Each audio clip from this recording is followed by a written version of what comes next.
any of the teaching, it is on YouTube. I've been putting it on every week.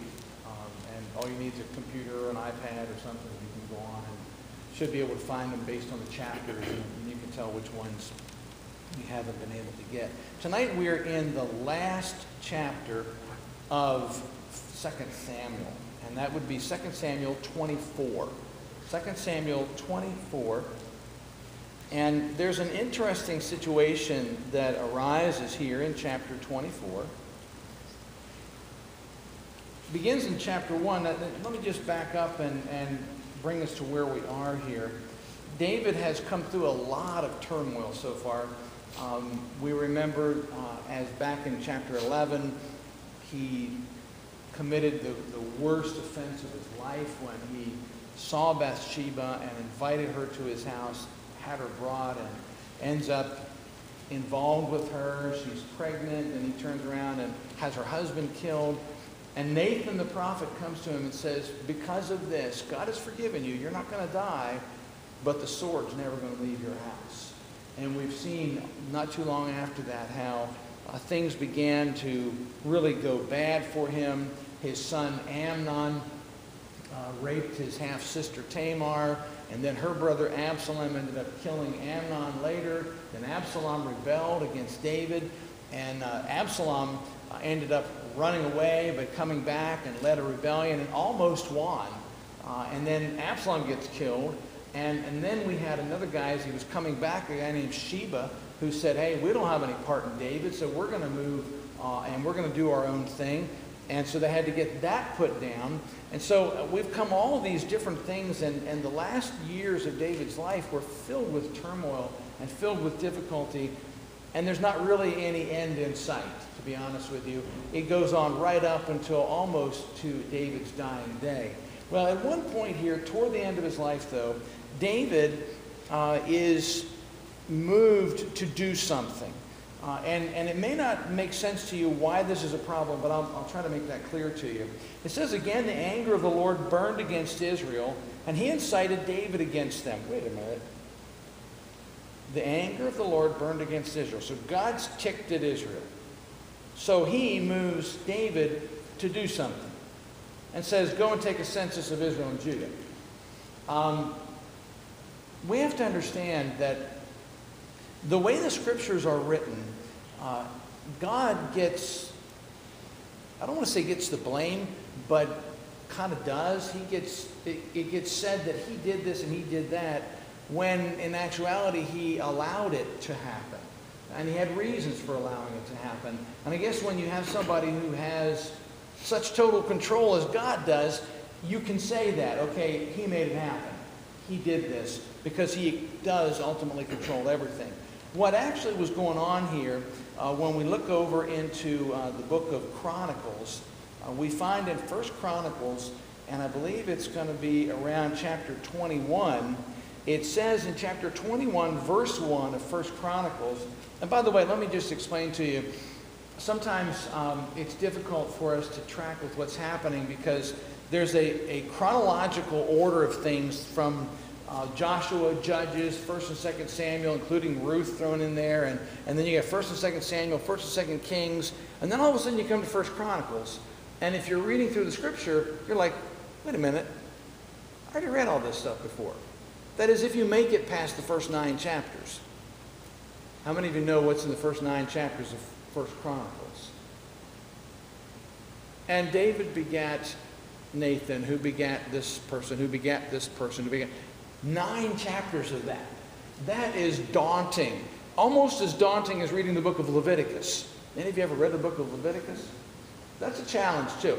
But the first 9 chapters of Chronicles is all a kind of a historical record of who's in whose line, whose family, and all that. But when you get into the rest of 1 Chronicles, you begin to read things and you're thinking, wait a minute, that already happened. You're right, because this is now a different account, whereas 1st and 2nd Kings gives us what happened with Judah and Israel. It tracked the lives of David, or Saul actually, and then David and Solomon, and then the kingdom split under Rehoboam, who was the son of Solomon. And then we have the 10 tribes of Israel, and they're ruled by a bunch of different kings. And then we have the 2 tribes, Judah and I think it was usually Benjamin that was with them. And so they were the southern tribes, and they were ruled by kings. The kings in Israel, there was never, ever a good king. Never. They were all ungodly. They all followed after the sins of idolatry. The kings of Judah, however, were some good, some bad. There were probably about a third of them that were really, really good and godly. Another third that were okay. But then there was a third that was really, really wicked. And so the stories in 1st and 2nd Kings give us those details of Judah and Israel. But when we get into 1st Chronicles, we're tracking the story now just of the side of Judah. And so 1st and 2nd Chronicles will take us all the way through and up to the time when they are taken into captivity. And so it gives a little different perspective. And so this same incident is talked about from the life of David. And in 1 Chronicles 21:1, it says, Satan rose up against Israel and incited David to take a census of Israel. Now compare that with 2 Samuel 24:1, where it says, the anger of the Lord burned against Israel, and he incited David against them. And that's where I get this whole idea. Yes, God allowed it to happen, but the devil was behind it. Now, do you remember that passage in, I think it's in 2 Corinthians, where, no, it's in 1 Corinthians, where Paul is addressing the Corinthian church, and he says to them, you have somebody who's committing a sin there in the church that's not even spoken of among the heathen. You have a guy who is sleeping with his father's wife. He said, you need to put him out of the fellowship and let the devil have him, basically. And so the reason I bring that up is that there are times when God just kind of steps back and lets the devil do his own thing. It is not a new thing that Satan hates Israel. It's not new. It goes all the way back into the times of Saul. Even before that, into the times of the Egyptians when they enslaved them. And it goes way back, almost to the beginning of the tribes of Israel. Satan has hated Israel. And so it is not unusual for him, if God kind of steps back, and God has a reason to step back, for the devil to want to take some of them out. He hates Israel. We can see that in our world today. We see it in the number of people who seem to rise up against Israel, and even some in our own government who take issue with Israel and slight their leader when he comes into our country, and yet goes to baseball games with communists. Anyway, sorry I said that out loud, but there is a hatred of Israel, and we're seeing this here. So here's what happened. There was something going on among the children of Israel that was wrong. It was sinful. And Scripture says, the soul that sins shall die. Ezekiel made that very, very plain. And so God has kind of stepped back, and the devil sees his opportunity. And so he incites David against Israel because he wants to take some of them out.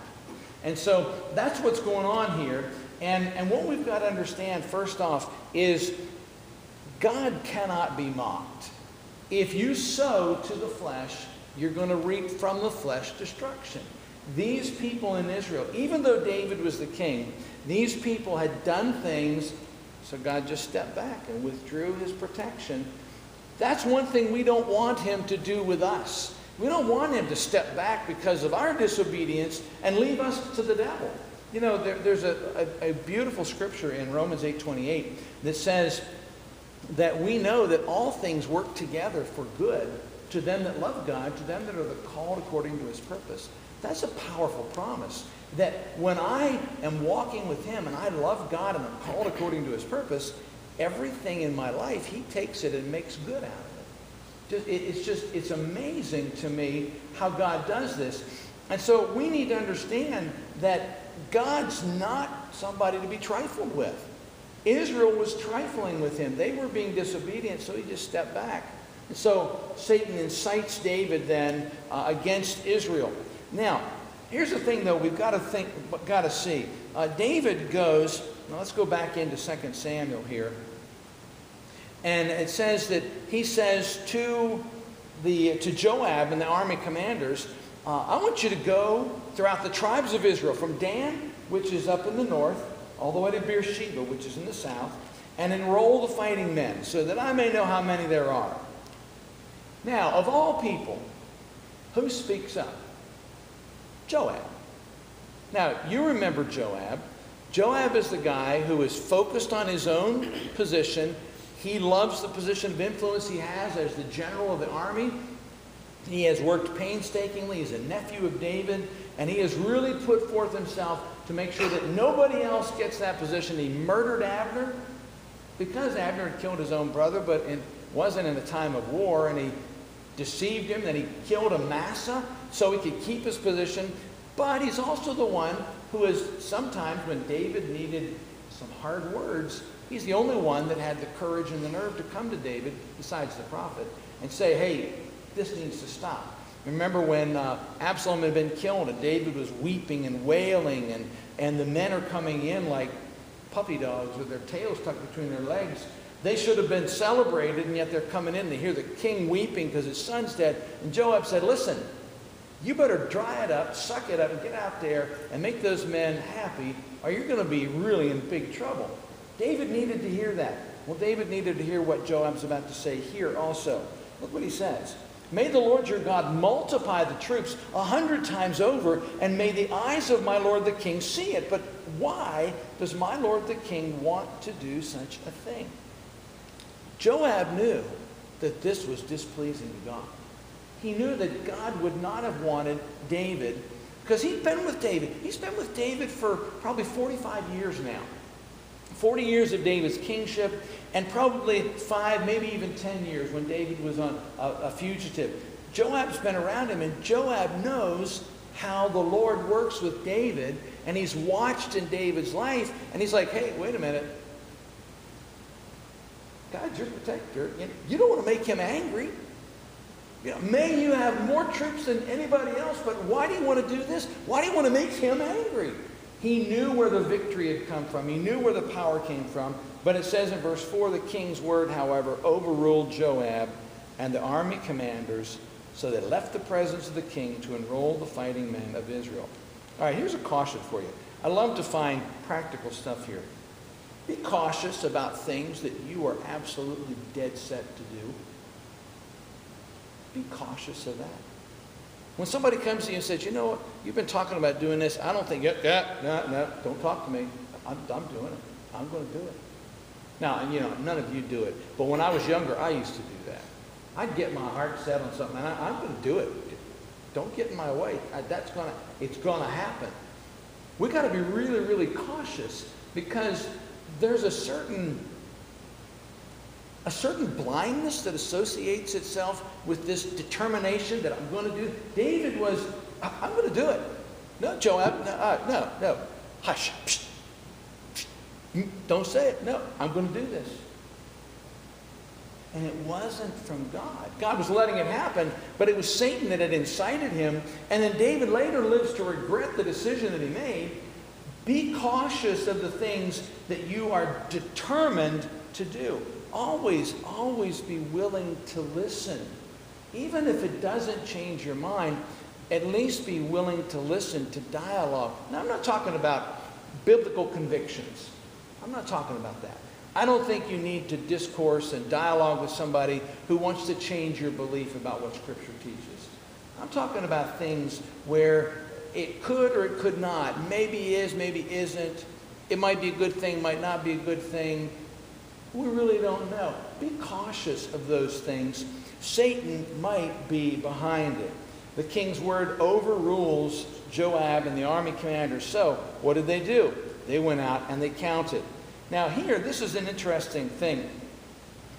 If you remember back when Saul was still the king, and Saul gathered together the troops, and he went and he rescued Jabesh Gilead. I think if you remember, the numbers were somewhere in the 300,000 range, which is a pretty good number for that young country. But now when we come into this time, we're seeing a huge number. David's been the king for 40 years, almost 40 years now, probably at least 39. So they come back, they've gone all over the land, and it says in verse 9, Joab reported the number of the fighting men to the king. In Israel there were 800,000 able-bodied men, and in Judah 500,000. If you do some really quick math, that's how many million fighting men? 1.3. 1.3 million. Now, go over with me to 1 Chronicles 21.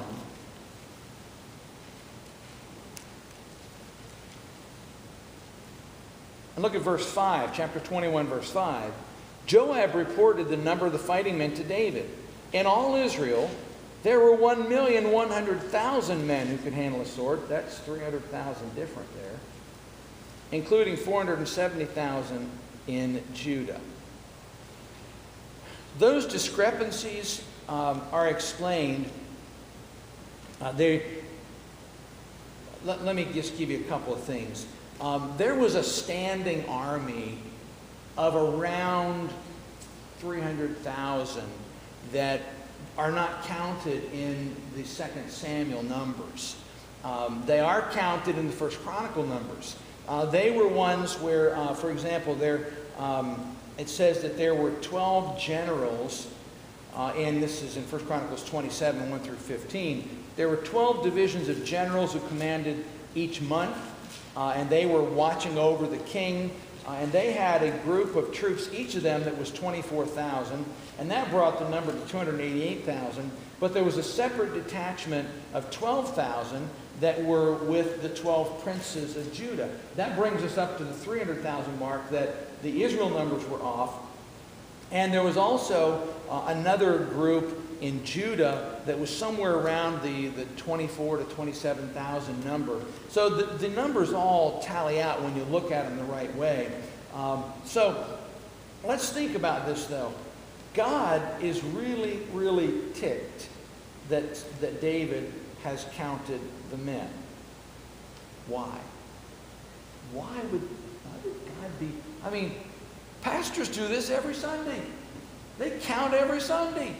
And then we saw in the bulletin last Sunday that on Easter Sunday, there were 325 people here or something.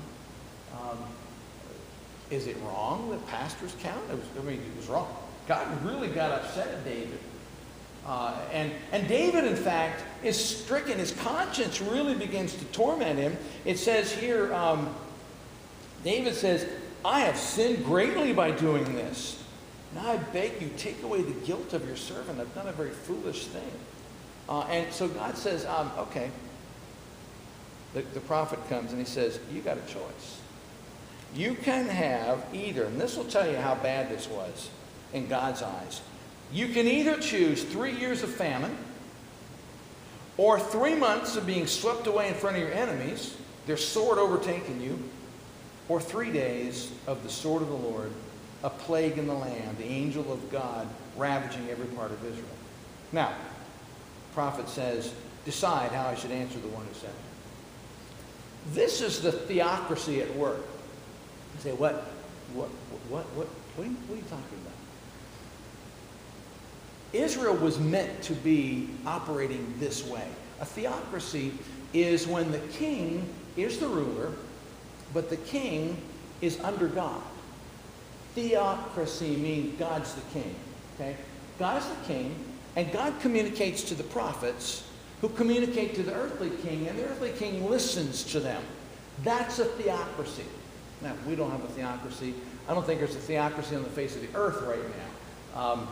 We do have a leader who might think he's a king sometimes, but we don't have a theocracy, okay? This was a theocracy. And David, every time David is confronted by the word of the Lord from a prophet, whether it was after he had sinned with Bathsheba or whether it was this time, David gives in. He yields. And he doesn't fight God because he knows that God's the one who's in charge. That's what a theocracy is all about. There's a visible king, but the prophets communicate God's will, the invisible king, his will to the existing king, and he listens and he obeys. And so that's what's going on here. This is a theocracy at work. And so David makes his choice. But what was the big deal? Okay, here's the thing. There were several things wrong with this.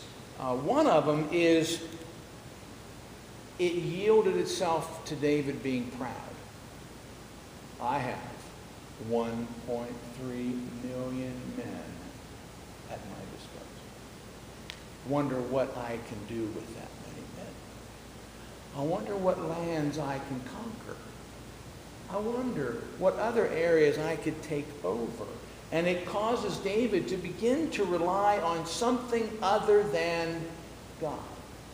All throughout David's life, David has, from apparently an underdog kind of a position, David has come out on top because of the power of God.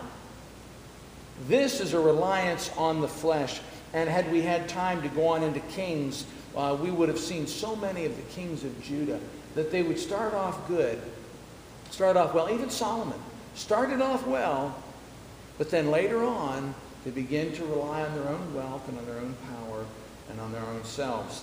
This was why this was wrong, because it caused David to be proud, and it was a breach of the Constitution. And not only that, but it was like, okay, there's all these 1.3 or 1.6 million people that I can put into service. I can draft them to do what I want them to do.